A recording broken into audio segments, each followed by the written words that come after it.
السلام عليكم ورحمة الله تعالى وبركاته. magacayga waa Iida Daahir Saahid kuna nool magaalada Hargeysa kana mid ah ardayda ka qayb galaysa tartanka tijaabi codkaaga ama ku tartan codkaaga. tartankan oo lagu dhiirigelinayo dhalinta quraanka xifdiday waa tartanka aad iyo aad aan u soo dhaweynayno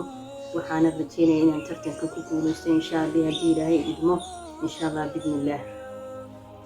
أعوذ بالله من الشيطان الرجيم. بسم الله الرحمن الرحيم. الحمد لله الذي أنزل على عبده الكتاب ولم يجعل له عوجا قيما لينذر بأسا شديدا من لدنه ويبشر المؤمنين الذين يعملون الصالحات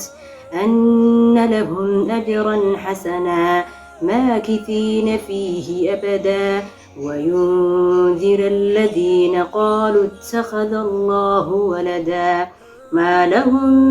به من علم ولا لآبائهم كبرت كلمة تخرج من أفواههم إن يقولون إلا كذبا فلعلك باخع نفسك على آثارهم إن لم يؤمنوا بهذا الحديث أسفا إنا جعلنا ما على الأرض زينة لها لنبلوهم أيهم أحسن عملا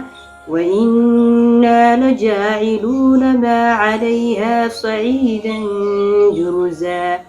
أم حسبت أن أصحاب الكهف والرقيم كانوا من آياتنا عجبا إذ أوى الفتية إلى الكهف فقالوا ربنا آتنا من لدنك رحمة وهيئ لنا من أمرنا رشدا فضربنا على آذانهم في الكهف سنين عددا ثم بعثناهم لنعلم أي الحزبين أحصى لما لبثوا أمدا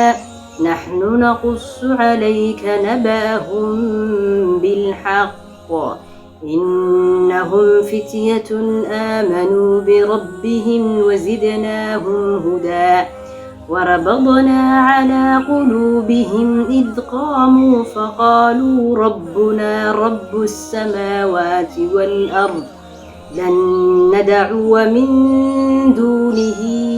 إلها لقد قلنا إذا شططا هؤلاء قومنا اتخذوا من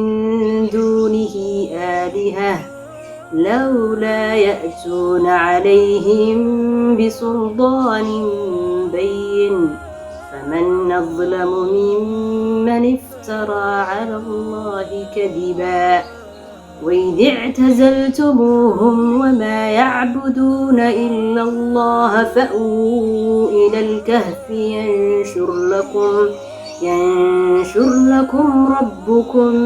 من رحمته ويهيئ لكم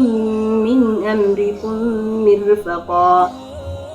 وترى الشمس إذا ضلعت تزاور عن كهفهم ذات اليمين وإذا غربت تقرضهم ذات الشمال وهم في فجوة منه ذلك من آيات الله من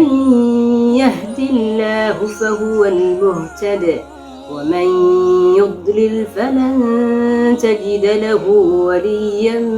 مرشدا.